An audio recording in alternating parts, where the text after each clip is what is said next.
Bye बेटा। Hello my YouTube family, कैसे हैं आप सभी। Welcome back to my new vlog. और ये जो मेरा व्लॉग है, ये कल जो मैंने व्लॉग अपलोड किया था जस्ट ये उसके बाद की मेरी रूटीन है। यानी चाय वगैरह पीने के बाद मैं तुरंत अपने काम में लग गई थी। और मैं आज बना रही हूँ नाश्ते में, मैंने पूड़े बनाए थे बेसन के। क्योंकि शरण की तो मैंने आपको कल भी बताया था छुट्टी थी और रमन ने जाना था कॉलेज, तो उसके टिफ़िन के लिए मुझे बनाना था।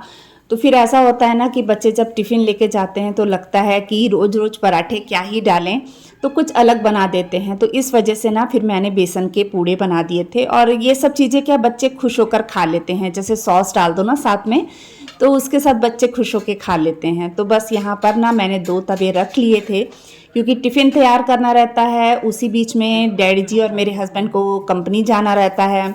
तो इस वजह से क्या है, थोड़ी सी हड़बड़ी रहती है। और जब भी मुझे हड़बड़ी होती है मैं 2 से 3 तवे रख लेती हूँ, ताकि मेरी वजह से किसी को लेट ना हो और सब टाइम से नाश्ता करके अपने अपने काम पर चले जाएं।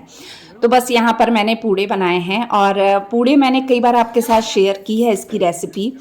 मतलब बस बेसन ही तो घोलना है, बेसन में प्याज बारीक बारीक काट के डाला है, मिर्ची बारीक बारीक काट के डाली है, और धनिया था नहीं मेरे पास में। और फिर बस इसमें अदरक लहसुन की थोड़ी सी पेस्ट डाली है मैंने, नमक डाला है, लाल मिर्ची डाली है, गरम मसाला डाला है, और ये बस घोलकर इसमें बना ले रही हूँ। और अब जाने लगा है रमन कॉलेज, इसका टिफ़िन मैंने तैयार कर दिया था।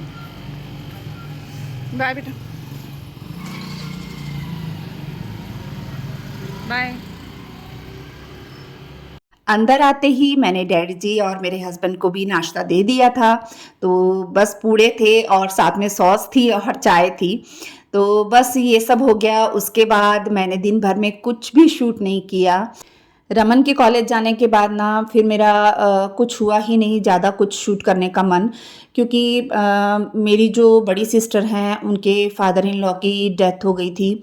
तो कल अचानक से खबर आई, उसी समय फ़ोन आया, फिर बस इधर फ़ोन उधर फ़ोन, उसी चक्कर में समय निकल गया। और ऐसी खबर कोई भी मिलती है ना तो मन बहुत बेचैन हो जाता है। मैं एकदम ज़्यादा बेचैन हो जाती हूँ, इसलिए मुझे तुरंत से ना कोई ऐसी खबर नहीं सुनाता है या कोई ऐसी खबर नहीं देता है। पता नहीं क्यों मेरे अंदर ना बहुत सी ऐसी चीज़ें हैं जो मेरे माइंड में घूमने लग जाती है। तो इस वजह से तो बड़ा दुख सा हुआ। वैसे वो काफ़ी दिनों से परेशान थे, उनकी तबीयत काफ़ी दिनों से ख़राब थी। तो इस वजह से फिर मेरा मन ही नहीं किया कुछ भी वीडियो शूट करने का। और फिर ये हो गया है शाम का समय, तो खाने में भी ना फिर जैसे आपको पता है कि मैं खाना जल्दी बना लेती हूँ। तो बस मैं खाना बनाने के लिए लग गई थी। तो आज दिन का जो खाना बचा था ना, वही दिन में मैंने ना खाने में बनाई थी भिंडी की सब्जी। और हमारे डैडी जी के लिए खाना मैं अलग ही बनाती हूँ, क्योंकि वो ऑयल मिर्च मसाले नमक वो सब उनके में एकदम कम रहता है। और वो हर सब्जी ना खाते भी नहीं है, उनका परहेज बहुत ज़्यादा रहता है। तो लिमिट की चीज़ें खाते हैं वो, जैसे कद्दू हो गई और तोरियां हो गई, गाजर हो गई। तो कई चीज़ें ऐसी है जो वो खाते हैं। और बाकी चीज़ें ना ज़्यादातर जैसे भिंडी हो गया, बैगन हो गया, ये सब चीज़ें वो नहीं खाना पसंद करते। गोभी हो गई वो भी नहीं वो खाना पसंद करते। तो उनके लिए खाना मैं एकदम अलग बनाती हूँ, सादा सिंपल सा खाना बनाती हूँ उन जैसे वो कहते हैं। तो बस मैंने ना दिन में उनके लिए बनाई थी आलू गाजर की सब्जी और हमारे लिए बनाई थी भिंडी। तो वो बनी ही हुई थी, मतलब बच गई थी थोड़ी सी। तो मैंने सोचा अब मैं नया खाना क्या ही बनाऊंगी। तो मैंने क्या किया, न्यूट्री वाले चावल जो होते हैं ना वो बना लिए थे, क्योंकि बच्चे ना बड़े खुश होकर उसे खा लेते हैं। और जो न्यूट्री है वो मेरे कोको को भी ना बहुत ज़्यादा पसंद है। तो मेरा कोको भी ना चावल तो नहीं खाता, वो खाली न्यूट्री न्यूट्री खाता है। तो उसके लिए ना मैंने मतलब 2 पराठे बना दिए थे। डैड जी के लिए रोटी बना दी थी और साथ में मेरे हस्बैंड के लिए भी ना मैंने 2 रोटियां बना दी थी, कि अगर नहीं मन करेगा तो चलो चावल नहीं भी खाएंगे तो फुलके खा लेंगे सब्जी के साथ में। और दही जो था ना वो दिन में मैंने बनाया था, जो सुबह पूड़े बनाए थे ना नाश्ते में, तो वही ना मैंने दही में तोड़ के डाल दिए थे। तो हमारे घरों में ना ऐसा भी बनता है कि जैसे पूड़े बच जाते हैं ना बेसन के, तो उसे दही में डाल के ना वैसे खा लेते, जैसे अपन बूंदी वाला रायता बनाते हैं ना, वैसे पूड़े डाल दिए थे मैंने उसमें तोड़ के। तो बस यहाँ पर मैं लगाने लगी हूँ डैड जी और मेरे हस्बैंड के लिए खाना। तो खाना पूरा मतलब लगा दिया मैंने। न्यूट्री वाले राइस हो गए थे, रोटी हो गई थी, और 2 तरह की सब्जियां थी, भिंडी की सब्जी थी और आलू गाजर की सब्जी थी और दही था। तो बस उसके बाद मैंने किचन वगैरह साफ़ कर लिया था और ये है आज सुबह मॉर्निंग का समय। तो बस यहाँ पर मैंने ना सुबह 5 बजे ही, मतलब 5 बजे से पहले ही मेरी नींद ना टूटने लग गई थी, यानी नींद खुलने लग गई थी। तो 5 बजे मैं उठ गई थी और 5 बजे से लेकर साढ़े 6 बजे तक मैंने आज तो रिकॉर्ड ही तोड़ दिया। 5 बजे से लेकर साढ़े 6 बजे तक मैंने घर के सारे काम निपटा लिए थे, डस्टिंग, झाड़ू, पोछा।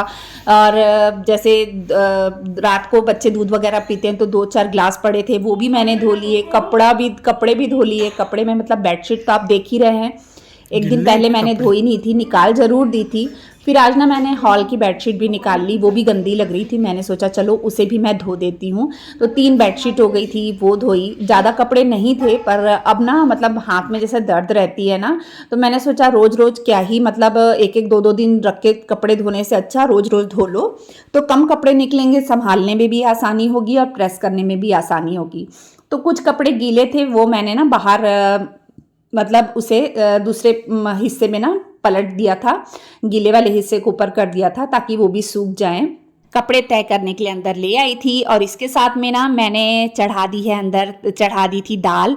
और आज सिंपल सादा खाना बना रही थी, मसर धुली दाल और फुलके, बस मैंने यही बनाना था। और दही रमन ले आया था, जैसे कहेंगे उसमें बूंदी डाल दो या खीरा वगैरह डाल दो, तो उस हिसाब से मैं वो भी तैयार कर दूंगी। और ज़्यादा कपड़े थे नहीं प्रेस करने वाले, जो 2-4 कपड़े ही आप देख रहे हैं साइड में निकले हैं, तो बस उन्हें मैं बाद में फ्री होके थोड़ा सा बीच में टाइम निकाल के कपड़े प्रेस कर लूँगी। और आज जल्दी काम निपट गया था, तो मेरे हस्बैंड कह रहे थे कि आज तूने तो रिकॉर्ड ही तोड़ दिया, क्योंकि जब वो सुबह 7 बजे घर आए थे ना, तब मैं मतलब फ्री हो गई थी और आप सबके मैसेज जो थे ना वो मैं रीड कर रही थी और उनके रिप्लाई कर रही थी। तो बस यही होता है, जल्दी उठ जाओ तो काम भी जल्दी निपट जाते हैं, लेकिन फिर भी ना मैं फ्री नहीं बैठती, कोई ना कोई काम करती रहती हूँ। तो चलिए आज ना इसी के साथ मैं अपने ब्लॉग का यहीं पे एंड करती हूँ। अगर आपको मेरे ब्लॉग थोड़े से भी अच्छे लगते हैं तो प्लीज़ मेरे चैनल को सब्सक्राइब कर दीजिएगा, वीडियो को लाइक एंड शेयर कर दीजिएगा और बेल आइकन को प्रेस कर दीजिएगा। मिलते हैं एक और नए ब्लॉग के साथ में, तब तक के लिए बाय।